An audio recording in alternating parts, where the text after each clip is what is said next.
अस्सलाम वालेकुम। प्रोग्राम 10 में खुश आमदीद। मैं हूं इमरान सुल्तान। कराची डंपर गर्दी का शिकार। 2025 के इब्तदाई 4 माह यानी पहले 100 दिन की अगर बात करें तो इसमें 257 अफराद ट्रैफिक हादसात में जाँ बहक हो चुके हैं, जिसमें तकरीबन अगर ज़ख्मियों की बात करें तो 3452 अफराद जो हैं वो ज़ख्मी हुए। प्रिसाइसली 2803 मर्द, 478 ख़वातीन और 171 बच्चे भी शामिल हैं। हैवी ट्रैफिक की अगर बात करें तो हैवी ट्रैफिक ने 80 अफराद की जान ले ली है। डंपर्स की टक्कर से 18 अफराद जाँ बहक हुए। तेज़ रफ्तार ट्रॉलर्स ने 31 जानें लीं। टैंकर्स की टक्कर से 17 अफराद जाँ बहक। मज़दा की टक्कर से तक 5 जानें गई और बसों के जो हादसा थे उसमें 9 जिंदगियां गुल हो गई। बात यह है कि सूरत हाल क्यों नहीं थम रही, सूरत हाल बेहतर क्यों नहीं हो रही। हर हादसे के बाद इजलास पर इजलास, उसमें स्टेक होल्डर्स बैठते हैं, लेकिन उसके बाद जो दूसरे वाक़यात हैं उसमें और बदतरीन सूरत हाल शामिल होती है और अब तो एक अवामी रद्दअमल भी इसमें देखा जा रहा है। सूरत हाल क्यों कंट्रोल नहीं हो रही। इस वक्त हाजी लियाकत महसूद जो कि चेयरमैन हैं डंपर्स ओनर्स एसोसिएशन के, इस वक्त हमारे साथ मौजूद हैं। हाजी साहब, बहुत बहुत शुक्रिया आपके वक्त का। ये परसों जो वाक़या हुआ नागन चौरंगी पर, आप वहाँ पर गए और बाकायदा आपकी जो एंट्री थी वहाँ पर आपके हाथ में एक पिस्टल भी था और आपके लोगों के पास गनें भी थी और आप लहरा भी रहे थे वहाँ पर। न सिर्फ ये, उसके बाद आपने सड़कों पर मलबा डालकर सड़कें भी बंद कर दी। आपने ये भी कहा वहाँ पर कि आप पाकिस्तान का बाइकआउट कर देंगे अगर आप लोगों को तंग किया गया। तो क्या चाहते हैं आप? क्या डंपर्स को लाइसेंस टू किल का खुला एक लाइसेंस दे दिया जाए, वो लोगों को इसी तरीके से हलाक करते रहे? आप लोग चाहते क्या है आखिर? बिस्मिल्लाहिर्रहमानिर्रहीम। हेलो जी जी, सुन रहे हैं आपको हाजी साहब। जी जी, बिस्मिल्लाहिर्रहमानिर्रहीम। देखो, आपको भी पता है जो कम से कम 20-25 तो मेरा भी हो गया कराची शहर में, तो जो मेयर ट्रांसपोर्टर भी था, जो हमारा वोदा था 2017 से लेकर अभी 2025 से, के बारे में जो कानून गवर्नमेंट का जो कानून है, तो ये हादसा एक्सीडेंट, ये एक हादसा है तो ये हर जगह पे होगा, तो सिर्फ कराची शहर में नहीं है। हादसा तो लाहौर में भी होगा, पेशावर में भी होगा, कोटा में भी होगा, हर जगह में भी होगा। तो उसके बारे में कम से कम दो हर जगह में होता है। लेकिन इसके बारे में जो सिंध गवर्नमेंट के साथ हमने मीटिंग भी किया, तो उसमें हमारे ट्रांसपोर्ट मिनिस्टर भी था और होम मिनिस्टर जियालान जार साहब भी था और एडिशनल आईजी ट्रैफिक कमिश्नर थी वहाँ। तो जब हमारा तो गवर्नमेंट के साथ जो डंपर के ऊपर पाबंदी लगाया सुबह 6 बजे से लेकर शाम को 10 बजे तक, हम ट्रांसपोर्टर है, कानून हमने फॉलो किया। तो सुबह 6 बजे से लेकर शाम को 10 बजे तक हमने डंपर ट्रांसपोर्ट शहर के अंदर नहीं चलाया। परसों जो वहाँ वाकया हो गया, मेरा ख्याल में वहाँ तो 5 डंपर है और 6 वाटर टैंकर है। लेकिन ये सब पाकिस्तानी शेर पसंद नहीं है, सब कराची वाले भी शेर पसंद नहीं है। मैं कौम का नाम भी नहीं लेता हूँ, आप मुसलमान है और सब एक पाकिस्तान है। नहीं, मैं कौमी मिल्लत और यगानगत और यकजहती के ऊपर मैं आपकी तकरीर नहीं सुनना चाह रहा। मैं सिर्फ ये जानना चाह रहा हूँ कि आप जिस तरीके से वहां पर असलहा लहराते हुए गए थे। लियाकत साहब, मुझे सुन ले जरा। लियाकत साहब, महसूद साहब, मेरी बात सुन लें। आप जिस तरीके से असलहा लहराते हुए वहां पर गए और पाकिस्तान के बाइकआउट करने की भी आपने धमकी दी, ये सब क्या है? ये दहशतगर्दी नहीं है? आपके टैंकर्स, आपके डंपर्स जिस तरीके से लोगों की जिंदगियां ले रहे हैं, क्या वो दहशतगर्दी नहीं है? ये सवाल पैदा नहीं होगा। पाकिस्तान होगा लियाकत मसूद होगा, पाकिस्तान नहीं होगा लियाकत मसूद भी नहीं होगा। ये कौन सी बात है? असल की बात यह है, वहाँ जिसका गाड़ी जला रहा था उसने जो मुझे फोन किया वो फोन पे रो रहा था। जब मैंने वहाँ गाड़ी भी देखा तो मेरे दिल में भी आग लगी। वहाँ शोर शराबत भी ज्यादा था। आप जो पाकिस्तान की बात कह रहे हैं, अगर पाकिस्तान होगा लियाकत मसूद होगा, अगर नहीं तो आपको अपने बंदे की टेलीफोन पे रोते हुए आवाज जो है वो बड़ी सुनाई दी आपको। वो जो 80 जाने जा चुकी हैं अभी तक इस साल में हैवी ट्रैफिक से, उनके बच्चों की, उनकी बीवियों की, उनकी माओं की, उनके वालिदों की, उनके बच्चों की आवाजें आपको नहीं, आपका दिल वो करती, वो नहीं रोते हैं क्या? बिल्कुल मेरा दिल में वो वाली भी है। तो अगर जिसका बाल बच्चा एक्सीडेंट के वजह से, ये हादसे के वजह से जो जगह पे शहीद हुआ, लेकिन हम और जगह पे पहुंचा है। तो इसके बारे में वहाँ परसों जो ये वाकया हुआ, ये जानबूझ के किया, न कोई एक्सीडेंट हुआ। मैंने सब सामने पूछा, सबसे पहले मैंने पुलिस वाले से भी पूछा जो कितना बंदा हो या कितना बंदा भी था। यानी आप ये कह रहे हैं कि बगैर किसी वाकई के ये रद्द-ए-अमल था आवाम का, उस दिन कोई एक्सीडेंट नहीं हुआ, कुछ नहीं हुआ? बिल्कुल बिल्कुल। आप पूछो डाईजी इरफान बलूच, देखो वो गवर्नमेंट का बंदा है। डाईजी इरफान बलूच से भी पूछो, एसएसपी जीशान से भी पूछो, वहाँ न कोई कुछ हादसा नहीं हुआ। अच्छा ठीक है, अब ये बताइए, वो तो ज़ाहिर है कि तहकीक हो रही है, वो सारी चीज़ें आपका स्टेटमेंट बड़ा इंपॉर्टेंट इस हवाले से। ये आप पर के बाद व्हीकल लाइसेंस कितनी तादाद में मौजूद हैं, कितनों के पास नहीं है, उनकी ट्रेनिंग का क्या इंतज़ाम है? क्या डंपर्स जो हैं वो पूरे कानूनी ज़वाबित जो है उनको पूरा करते हैं, उनके पास पेपर्स पूरे होते हैं? क्योंकि इससे पहले मुझे याद है कि आपने मेरे प्रोग्राम में भी और वैसे भी कहा था कि हम इसके ऊपर काम कर रहे हैं, और अगर काम कर रहे हैं तो इसका मतलब है कि वो चीज़ें कंप्लीट नहीं है, तो फिर कैसे आपने इजाजत दे दी चलाने की? बिल्कुल अल्हम्दुलिल्लाह मैंने किया। जो एडिशनल आईजी के साथ लाइसेंस के बारे में जब मेरा मीटिंग हो गया, एडिशनल आईजी कराची और डाईजी लाइसेंस ब्रांच इकबाल दारा, उसके साथ मेरा बात भी हुआ। तो उसके साथ मैंने मीटिंग भी किया। वैन का गाड़ी जेले और जेले पे वैन का गाड़ी भी आया था। हर जेले पे कराची 7 जेले है और जेले पे गाड़ी भी आया था। तो उसके साथ और जिसका नहीं था उसने मेरे साथ ये मीटिंग भी किया और वादा भी किया जो आप रेलिंग पर्ची बनाओ और 3 महीने के बाद एलटीवी लाइसेंस भी मिलेगा और 3 साल के बाद टीवी लाइसेंस भी मिलेगा। उसका रहमत भी मैंने किया।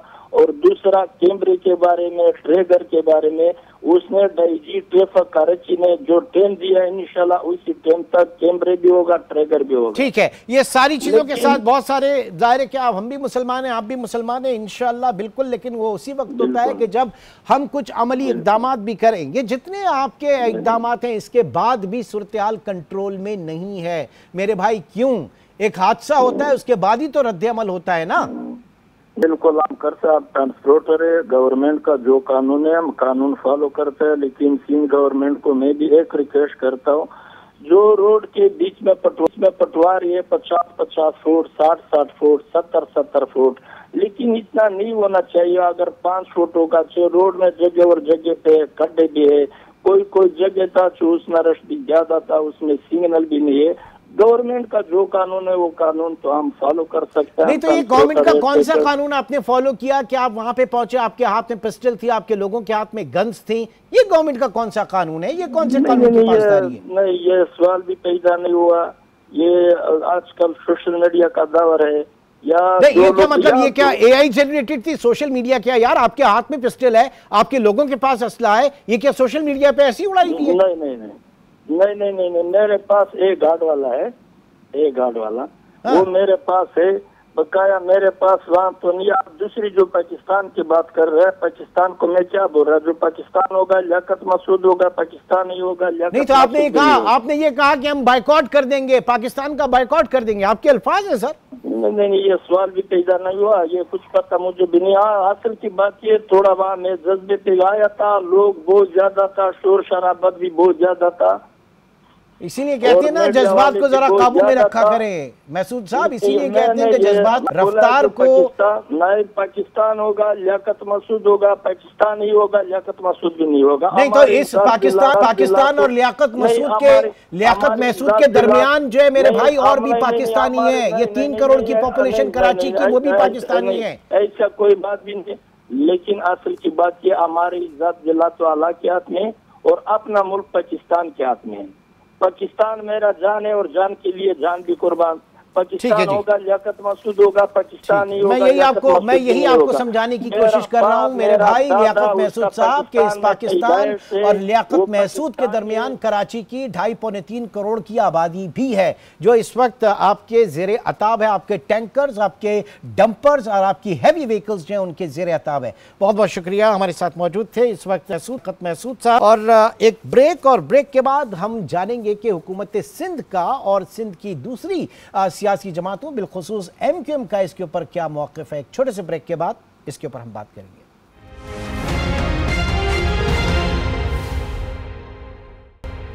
Welcome back. कराची के शहरी डंपर गर्दी का शिकार हैं। सिंध हुकूमत का इसके ऊपर क्या मौक़िफ़ है, ये जानेंगे। तर्जुमान सिंध हुकूमत सादिया जावेद इस वक्त हमारे साथ मौजूद हैं। मोहतरमा, बहुत बहुत शुक्रिया आपके वक्त का। ये डंपर्स ने कराची के शहरियों की ज़िंदगी अजाब कर दी है। पिछले 100 दिनों की अगर बात करें तो उसमें हैवी ट्रैफिक से 80 अफराद जो हैं इन हादसात का शिकार हुए हैं। पहले तो सिंध हुकूमत वाज़े तौर पर डंपर्स माफिया की हिमायत में उनके बयान आए, लेकिन फिर जब अवामी प्रेशर बढ़ा तो अवामी प्रेशर बढ़ने के बाद भी कोई कॉन्क्रीट वाज़े पॉलिसी इस वक्त हमारे सामने नहीं है। सिर्फ बयानात, सिर्फ पॉलिसी, सिर्फ इंस्पेक्शन की बातें, ये सारी चीज़ें नज़र आ रही हैं। तो ये अवामी जज्बात के खिलाफ या उनकी हिमायत में नज़र नहीं आ रही पीपल्स पार्टी इस वक्त। हमें ऐसा क्यों महसूस हो रहा है, क्यों एक फीलिंग्स है इस वक्त सादिया साहिबा? बिस्मिल्लाहिर्रहमानिर्रहीम। Thank you very much. देखें, आपने अपने इंट्रो में तो हम पे इल्ज़ाम लगा दिया कि हम डंपर माफिया के साथ हैं। ऐसी बिल्कुल बात नहीं है। जो पहली एपीसी सिंध गवर्नमेंट ने बुलाई थी, जिसमें कराची के तमाम स्टेक होल्डर्स को बुलाया था और इनको भी बुलाया था, और उसका मकसद ये था कि भाई सब मिल बैठकर इनसे भी बात करें और इनसे जो हमें इनसे शिकायतें हैं जो वो ये दूर कर सकते हैं, जैसे कि अनट्रेन्ड ड्राइवर्स ये बैठाते हैं। अब उसके लिए भी ऑर्डर कर दिया गया है कि हर जो गाड़ी शहर में चल रही है ड्राइविंग लाइसेंस चेक किए जाएं, और अगर कम उम्र या उनके ड्राइविंग लाइसेंस नहीं है तो ड्राइवरों को गिरफ्तार किया जाएगा। गाड़ियां जो है वो बॉन्ड जब्त की जाएंगी। लेकिन वहाँ जो बातें हुई वो उस पर अमल दरामद नहीं हुआ, क्योंकि उस पे कराची के जो 2 ठेकेदार हैं, जमात इस्लामी और MQM, जो इस शहर में लसानियत, फसाद और इश्तियाल अंगेजी के अलावा कोई भी काम नहीं करते, उन्होंने इस पे सियासत की। मैं पहले दिन से ये कह रही हूँ कि ये सियासी मामला नहीं है, ये इंतज़ामी मामला है। आपने ये भी इल्ज़ाम मुझ पे या मेरी हुकूमत पे लगाया कि जी आप लोग कुछ कर नहीं रहे। डोप टेस्टिंग शुरू हो गई है कल से। कोई तकरीबन 140 के करीब जो गाड़ियां जिनकी फिटनेस नहीं है उनको जब्त किया गया है। नहीं, ये देखें, मैं इल्ज़ाम नहीं लगा रहा, हक़ाइक़ पेश कर रहा हूँ ना। बात ये है कि आपने परसों जो वाक़या हुआ वहाँ पर ये डंपर्स जब जले थे तो 19-20 शहरियों को आपने गिरफ्तार कर लिया। वहाँ पर लियाकत महसूद साहब अपने गार्ड्स के हमरा असलहा लेकर पहुँचे, उनके अपने हाथ में पिस्टल थी। मीडिया ने सब कुछ देखा। आपको वो कोई जुर्म नज़र नहीं आया? आपने उनके खिलाफ कोई कार्रवाई की? क्या दहशतगर्दी नहीं फैलाई गई? अगर कोई कार्रवाई नहीं उनके खिलाफ की तो क्यों नहीं की? फिर ये अवामी तासुर क्यों ना आए कि हुकूमत जो है वो सरफ नजर कर रही है उनसे? नहीं जी, देखें, ये गलत बात है। उनके खिलाफ भी कार्रवाई बिल्कुल होम मिनिस्टर साहब ने ऑर्डर की है। किसी को भी नहीं, क्या थोड़ा सा जरा हमें एक्सप्लेन कर देना। आप तर्जुमान है सिंध हुकूमत की, होम मिनिस्टर ने उनके खिलाफ क्या इनिशिएट किया? अभी 2 मिनट पहले जो है वो मेरे प्रोग्राम में, इसी प्रोग्राम में लियाकत महसूद साहब कह रहे मौजूद थे, वो तो इस तरह के किसी वाकई से इनकार कर रहे हैं। बात सारी है कि अगर कोई कार्रवाई का आगाज किया तो भाई कहां तक पहुंची वो कार्रवाई, आप हमें बताइए। देखें, कार्रवाई का बिल्कुल आगाज किया गया है। हमने ये बात इन तक वाज़े तौर पे पहुंचाई है कि इस शहर का लॉ एंड ऑर्डर ना कोई एसोसिएशन माफिया, ना कोई पॉलिटिकल पार्टी नहीं खराब कर सकती, और अगर वो खराब करेगी तो उसके खिलाफ बिल्कुल भरपूर एक्शन होगा। देखें, आफाक अहमद ने गाड़ी जलवाने का ऑर्डर दिया था और वो उनको गिरफ्तार किया था। अभी भी जो डंपर माफिया, ये डंपर जलाए गए कल और परसों की, दो दिन से ये वाकयात हो रहे, उस पे पूरी तरह से हुकूमत सिंध एक्शन ले रही है। महसूद साहब भी, देखें, हम पे तो इल्ज़ाम लगता है कि हम उनको सपोर्ट कर रहे हैं, हम तो उनकी अवतार पार्टियों में नहीं जाते ना। और हम जाके उनके साथ तस्वीरें नहीं खिंचवाते। नहीं, वो out of the context, out of the context सारे जितने भी सियासतदान हैं असेंबली के अंदर एक दूसरे के ऊपर गालम गलोच सब कुछ हो रहा होता है, सब एक दूसरे की इफ्तार पार्टियों में जा रहे होते हैं, सब एक दूसरे की शादियों के और दीगर जा रहे होते हैं।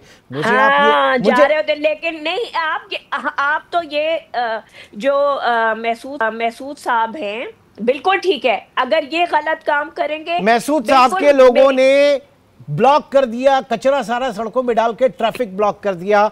वो दहशतगर्दी जो है, उनके टैंकर जो है दहशतगर्दी कर रहे हैं, वो असलहा लहला के दहशतगर्दी फैला रहे हैं। हुकूमत ने क्या किया? बीबी आप मुझे इसका जवाब दीजिए ना। नहीं, बिल्कुल हुकूमत ने उनको वो रोड क्लियर किसने कराया? हुकूमत नहीं कराया ना। अगर आप कह रहे हैं कि जी उनके हुकूमत का अब ये करेगी, कहीं पे कोई हादसा हो जाए, सारी चीजें तो रोड क्लियर करा रही है और ट्रैफिक बहाल करा रही है। ट्रैफिक बिल्कुल हुकूमत का काम है, ट्रैफिक बहाल कराना।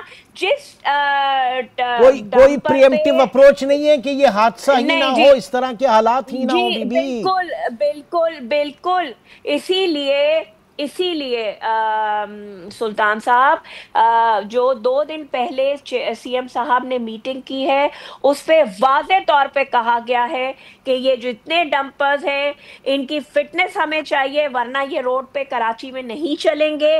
और इनको भी ये करने की। अब मुझे ये बताइए, देखें आप मुझे एक बात बताइए, ये लाइसेंस और इनकी फिटनेस, ये सारा निजाम जो है ये एक ऑनगोइंग प्रोसेस है ना। ये ऐसा नहीं है कि अभी एकदम लागू हो जाए। हम कहाँ खड़े हैं? अपना पूरा मोटर व्हीकल जो है वो आपने कर दिया, ऑटोमेशन के ऊपर चला गया, बहुत अच्छी बात है, लेकिन इनकी लाइसेंसिंग का, इनके आपकी इंस्पेक्शन का कौन सा वाज? अगर ये सारी चीजें हुई भी होती तो आप समझती हैं कि ये हादसा इस तरह से रुनुमा होते? देखें, एक तो पहली बात है कि ये बहुत सारी जो हैवी व्हीकल्स हैं, हैवी ट्रैफिक है, ये कराची रजिस्टर्ड गाड़ियां नहीं है। और इसमें बाकी सूबों को भी हमने ऑन बोर्ड लिया है। सूबाई मिनिस्टर साहब ने इस पे बात की है कि जो कराची रजिस्टर्ड गाड़ियां नहीं हैं और वो इस शहर में अगर चलेंगी तो वो सूबा देखें, क्योंकि हम जिम्मेदार नहीं, हम नहीं, वो अगर कराची रजिस्टर्ड, ऐसा हो नहीं सकता कि जनाब वो एबटाबाद से कोई गाड़ी कराची आए तो वो कराची रजिस्टर्ड हो, वो वहीं की होगी या बलूचिस्तान की। पिछले 15 साल से हुकूमत तो इस शहर में आपकी है ना, पॉलिसीज तो आपने बनानी है ना। जी बिल्कुल, लेकिन इससे पहले इस तरह के हादसात भी शहर में रिपोर्ट नहीं हुए। इसी साल जाहिर सी बात है जब किसी चीज से शिकायत आती है तो उसके लिए सख्ती की जाती है।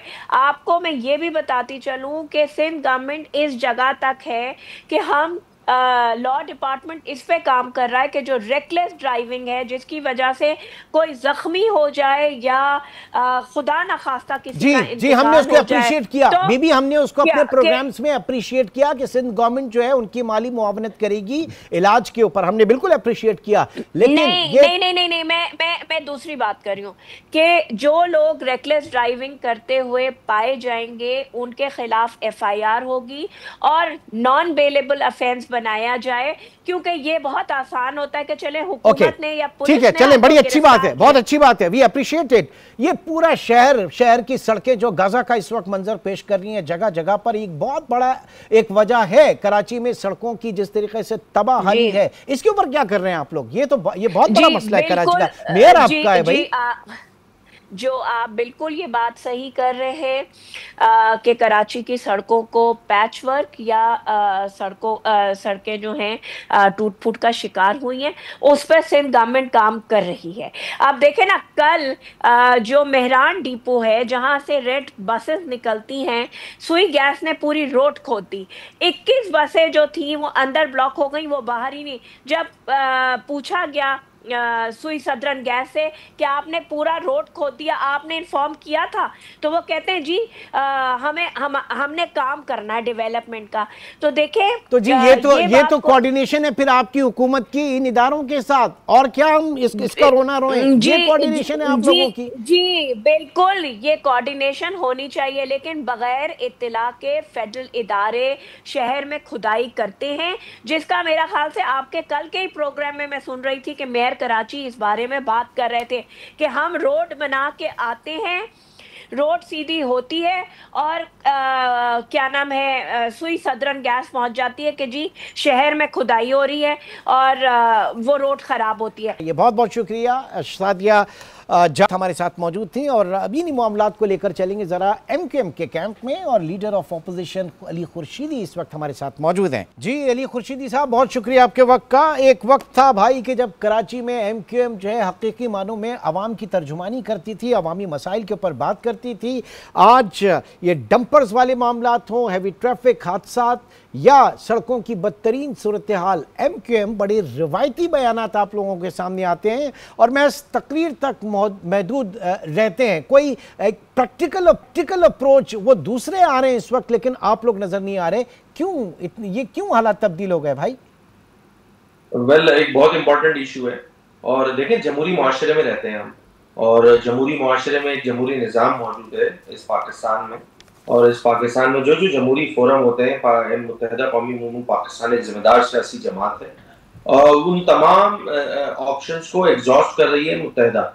हमने इस हवाले से प्रेस कॉन्फ्रेंसेस की, इस हवाले से असेंबली के फ्लोर पे बात की। सबसे सुप्रीम बॉडी है ना हमारे पास, प्रोविंशियल असेंबली ऑफ सिंध की सूबाई असेंबली में इस इशू को मैंने ही टेकअप किया और जब ये जानों का ज़िया। अच्छा, इन तमाम बातों से दरकिनार मैं आ जाता हूँ सोल्यूशन ओरिएंटेड बात।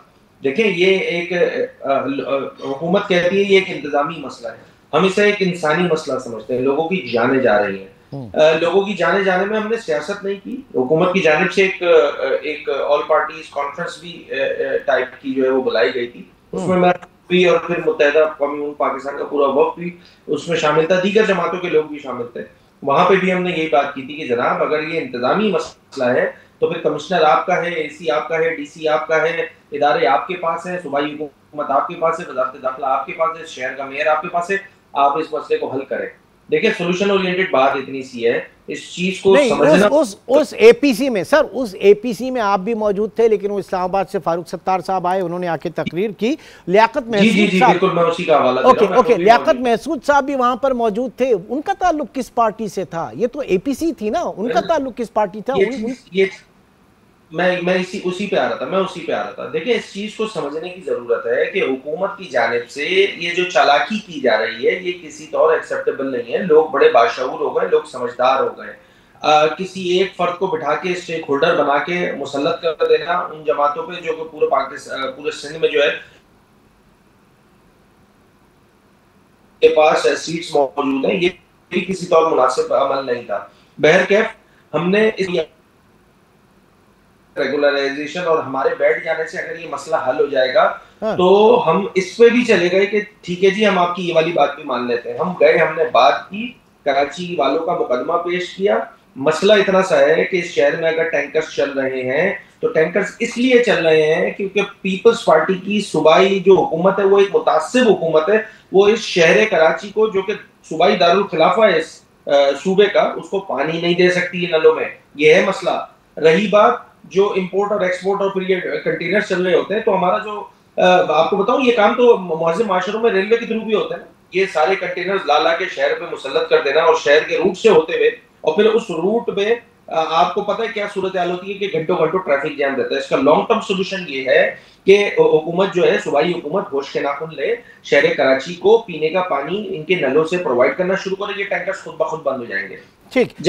अच्छा, ये मुझे बताइए, आप कह रहे हैं कि आप असेंबली का फ्लोर जो है आप इस्तेमाल करते हैं और तमाम एक्सरसाइज करते हैं जमहूरी, कोई इसके खिलाफ बिल आपने पेश किया? एमक्यूएम की तरफ से बिल पेश किया गया टैंकर्स माफिया के खिलाफ या डंपर्स माफिया के खिलाफ, यानी हादसात के खिलाफ? वो सिंध हुकूमत बोलती है ये वहां पर लड़ते हैं, बाद में इनकी इफ्तार डिनर में लियाकत महसूद और दूसरे लोग आए भी होते हैं, वो तो अभी ये कह रहे थे।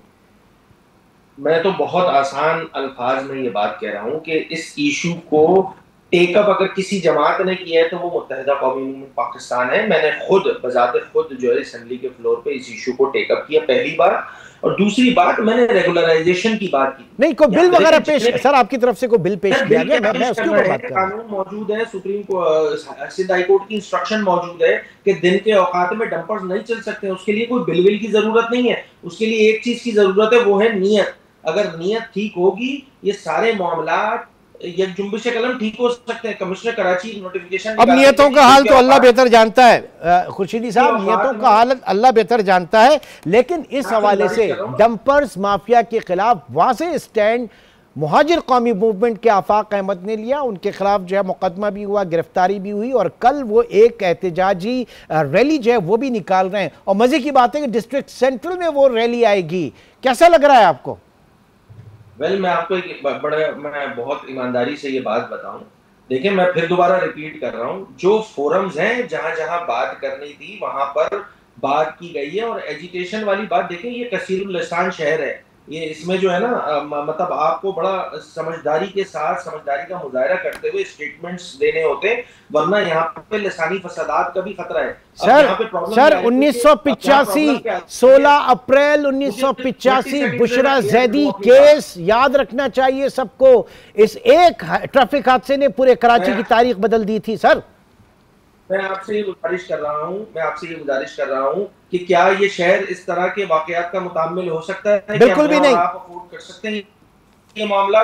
इन सारे मामले को खराब करने में सूबाई हुकूमत अभी बड़े मजे से बैठी हुई और ठट्टे मारते हुए हंस रही होगी कि देखें जी, मुख्तलिफ सियासी जमातों को हमने इस काम पे लगा दिया कि आपने 2 बजे की प्रेस कॉन्फ्रेंस की और हमने 4 बजे कर ली, हमने 10 बजे कर ली, तो हम क्रेडिट ले लें। नहीं जनाब, मैं सोल्यूशन ओरिएंटेड बात कर रहा हूँ। ये सारी जिम्मेदारी सूबाई हुकूमत की बनती है। कमिश्नर कराची का नोटिफिकेशन निकलता है कि हेवी ट्रैफिक, डंपर्स और ये जो टैंकर्स हैं वो अलाउ नहीं होंगे। इसके बावजूद इस शहर में हेवी डंपर्स घूम रहे हैं, तो भाई किसकी नाअहली है? बड़ा क्लियर कट है, सूबाई हुकूमत इस मसले को हल करने के लिए तैयार नहीं है, और वो इस तरह की हरकत और सकनात करके इस सूबे में और खासकर इस शहर में लसानी फसादात का बीज बोया जा रहा है। मैं तो ये बात कह रहा हूँ। ठीक है, बिल्कुल आपकी बातें, क्योंकि सूरत हाल जिस तरीके से लीड कर रही है, जिन वाकयात के बाद, हादसात के बाद जिस तरीके से मामलात सामने आ रहे हैं, उसमें ये एलिमेंट इंतहाई अहम है कि खुदा ना खास्ता ये कोई बर्निंग पॉइंट जो है वो साबित ना हो और यहाँ से कुछ और जो है वो शरपसंदी की चीज़ें ना निकले। बहुत बहुत शुक्रिया। Ali Khurshidi, opposition leader Sindh assembly, इस वक्त हमारे साथ मौजूद थे। एक समझ लें कि ये पेचीदा और हालात हैं इस वक्त कराची। जाहिर है कि वो इंतज़ामी मसला भी है और उसके साथ साथ इंसानी मसला भी है। एक छोटे से ब्रेक, लेकिन ब्रेक के बाद कुछ अच्छी खबर स्क्वाश के कोर्ट से। क्या खबर है ये शामिल करेंगे एक ब्रेक के बाद।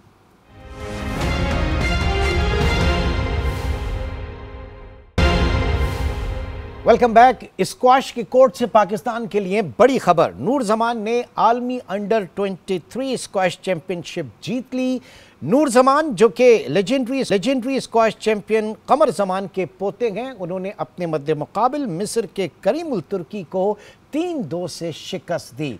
उनकी इस बड़ी कामयाबी पे बात करने के लिए हमारे साथ मौजूद हैं लेजेंडरी स्क्वैश चैंपियन कमर जमान साहब। बहुत आपके वक्त का, आपने ये पूरा इवेंट देखा, बताइएगा कि नूर जमान की परफॉर्मेंस, ओवरऑल परफॉर्मेंस जो है वो किस तरह से आपने देखी? इंतहाई अहम इवेंट था, दुनिया भर से खिलाड़ी वहाँ पर मौजूद थे और उनको हरा कर पाकिस्तान का परचम बुलंद करना कोई आसान नहीं था, बहुत मुश्किल टास्क था। क्या कहिएगा आप?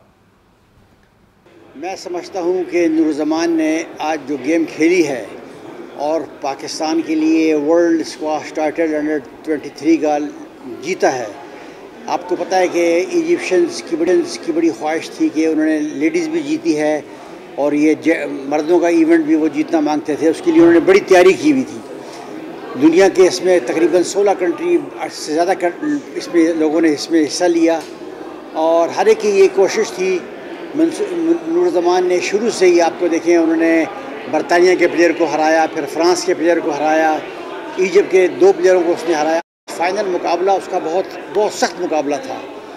इजिप्शियन प्लेयर ने उसको किसी सूरत में जीतने नहीं दे रहा था। 2 गेम हारने के बाद नूर जमान ने जो गेम खेली है, अल्हम्दुलिल्लाह इसके अंदर वो जो पाकिस्तान का, जैसे कहा जाता है कि जी रिवाइवल हो रहा है स्क्वाश का, मैं आपको ये बात यकीन से कह सकता हूँ कि इसके ये एक बहुत बड़ी खुशखबरी है। मैं अपनी तरफ से पूरे पाकिस्तान को, पाकिस्तानी अवाम दुनिया में जहाँ भी हैं, उनको दिली मुबारकबाद पेश करता हूँ कि पाकिस्तान में पहली दफ़ा वर्ल्ड चैम्पियनशिप का इनेकाद किया गया और इस टाइटल को पाकिस्तान ने जीता।